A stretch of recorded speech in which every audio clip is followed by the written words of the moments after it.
E já indo agora para um outro conflito que nós temos, que é Rússia e Ucrânia. Você citou, né, a questão de que o Putin foi lá para os Estados Unidos, foi recebido com toda a deferência. Aí o pessoal teve essa ideia conspiratória de que, olha, é um acordo ali, né? Eu fico com o meu quintal aqui na América Latina, você não mexe na Venezuela, eu não mexo na Ucrânia, e divide o mundo em três, né? O pessoal falou, a China vai pegar Taiwan também. Como é que tá a situação? Esse é o jeito do Trump de negociar, né? Ele senta pra conversar. Ele é um cara que conversa, né? Até ele xingar a pessoa. Conversa e desconversa, né? Muda. Começa assim. Então, como é que estão as coisas hoje? Porque teve todo aquele vídeo no começo do ano do Zelensky no Salão Oval, aquele bate-boca. Tipo, como a Malu falou, né? Tudo que o Trump fala não dá pra gente levar a sério. Porque hoje ele fala uma coisa, amanhã ele vai dizer outra, depois de amanhã ele vai dizer o que ele disse no primeiro dia, aí no quarto dia ele vai dizer uma coisa nova que ele não disse nem no dia 1, 2, 3, nem 4. Enfim, então não dá pra medir só pelas palavras dele. O que tá acontecendo? Tem coisas muito importantes. A Rússia está se preparando para uma nova ofensiva contra um novo país da Europa, da OTAN. Contra a Polônia? Não vai ser contra a Polônia, Bruno, porque a Polônia é o que mais gasta em defesa, é o que tem o maior exército da Europa e é o que tá com mais sangue no olho, tipo assim, não venham aqui que eu vou me defender. Então, para que atacar o mais forte?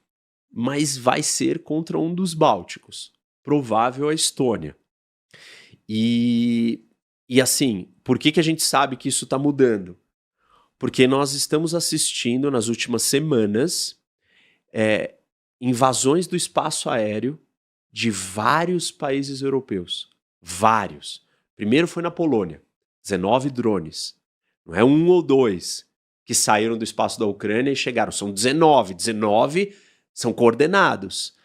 Eles ficaram 3 horas sobrevoando dentro da Polônia. Eles pegaram isso via radar ou foi observadores? Porque o drone é algo tão pequeno. Pegaram com radar, gente viu. Eles não estavam armados, os drones. Ficaram 3 horas voando dentro do espaço aéreo da Polônia. Polônia decolou seus caças, vieram caças da Holanda, vieram baterias antiaéreas da Alemanha e abateram alguns, outros não conseguiram abater. Só que aí veio o problema. Caças de centenas de milhares de dólares. Assimétrico, né? Isso, para lidar com um dronezinho de $1.000, $10.000. E foram só 19.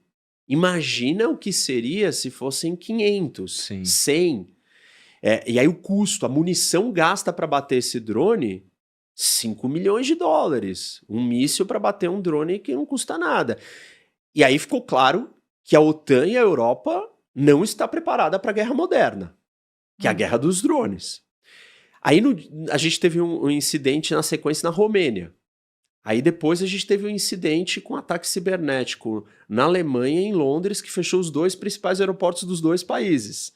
Aí depois nós tivemos um outro incidente na Estônia, 3 caças russos entraram no espaço aéreo da Estônia, ficaram 12 minutos voando, a Força Aérea da Estônia decolou, foram lá tentar e os 3 caças russos armados dentro do espaço aéreo. Isso aconteceu 2, 3 semanas seguidas. Dias seguidos, assim, 2 dias de intervalo entre uma coisa e a outra. E aí a última operação foi: a Rússia tem uma frota clandestina de navios para vender o seu petróleo pelo mundo. Porque eles estão sancionados, então eles não conseguem fazer o seguro dos cargueiros. Então ela criou uma frota clandestina para vender o petróleo pelo mundo. Navios dessa frota clandestina que estavam no Báltico decolaram drones que entraram no espaço aéreo da Noruega e da Dinamarca e fecharam o aeroporto de Copenhague em Oslo. E aí os drones tiveram que ser abatidos, tal, enfim. Ou seja, a Rússia está se preparando para uma nova guerra. Uma série de testes que eles fizeram. Isso. Testes para medir a unidade da OTAN. Pra ver o que o povo tá... Isso, pronto, o que acontece? o que acontece? Eles vão brigar entre eles, o que vai acontecer? Teste. Da onde decola o caça polonês? Quanto tempo demora para ele chegar no alvo? Que tipo de munição ele vai usar? Da onde vão vir os reforços? Caças de quais outros países? Que tipo de equipamento? Quantos eles conseguem mobilizar em quanto tempo? Sabem tudo já. Já estão medindo. Por fim, os Estados Unidos. E tudo meia boca. Tudo meia boca. Os Estados Unidos. Vai fazer o quê? Trump falou alguma coisa sobre isso? Nada. Silêncio absoluto. Nada. Alimentando a teoria da conspiração lá.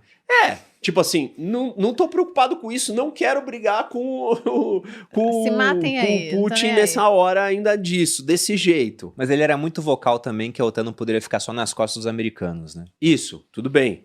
Mas a OTAN não tá só nas costas, quer dizer, ainda está, mas ele já tá conseguindo receber isso de volta da OTAN. Porque a Alemanha vai gastar centenas de milhares de euros para se armar. Vários países mudaram por causa da pressão do Trump.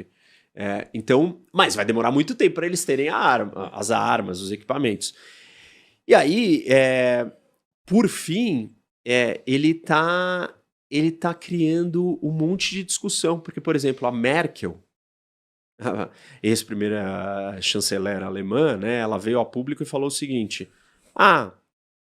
assim, tem uma discussão se o que ela falou foi exatamente isso, mas o que muita gente interpretou foi culpa da Polônia e dos Bálticos que a Rússia invadiu a Ucrânia.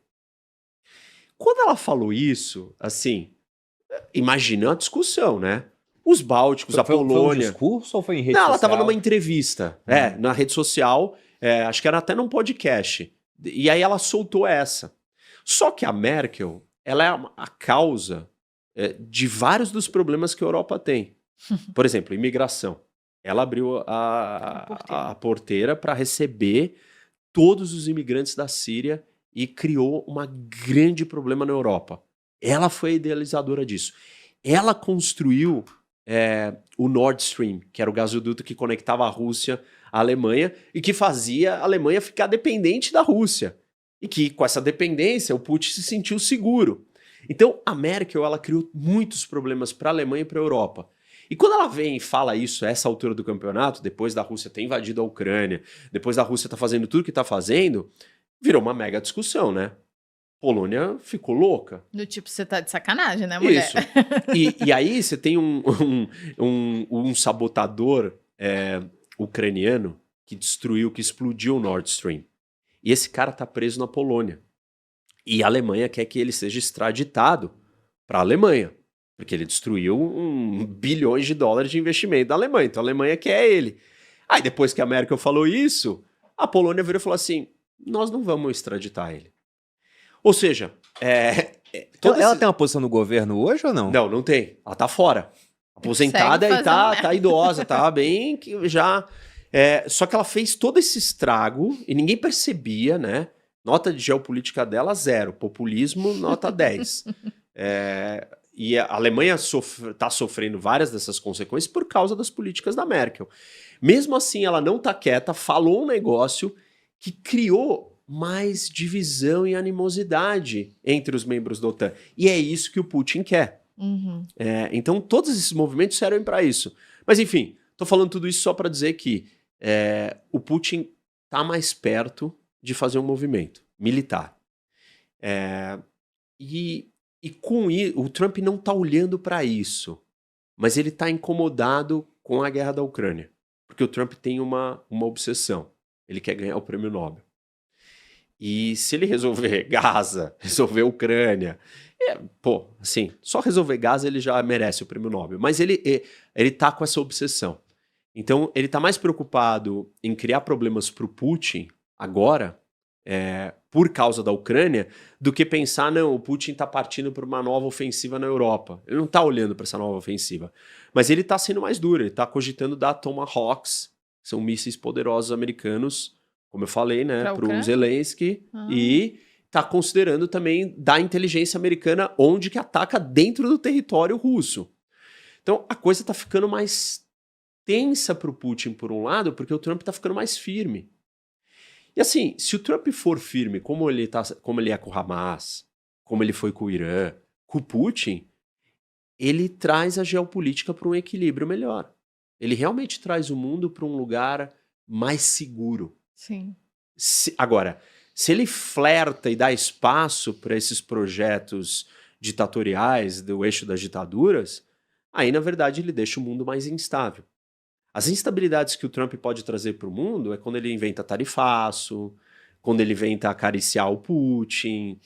Quando ele é firme com o Irã, ou com o Hamas, ou com a Venezuela, ele deixa o mundo mais estável. Sim, porque é como se ele dissesse, olha, tem um poder aqui, Isso, tem e um eu pai vou de usar todos, esse poder para... vocês fiquem na tua aí, se comportem. se controla, baixa a bola, pessoal. Então, se ele segue a linha, se ele quiser ser o Trump, Hamas, Irã, Venezuela, o mundo vai para um lugar muito melhor. Se ele quiser ser o Trump, Putin, OTAN, Europa, China, a gente ainda não sabe muito bem como é que vai ser, aí o mundo vai para um lugar muito pior, muito mais instável. Então, esse é o pé da guerra da Ucrânia. Assim, tem coisa nova acontecendo e eu não acho que está tão longe assim. E por que o Putin ele miraria a Estônia especificamente, né?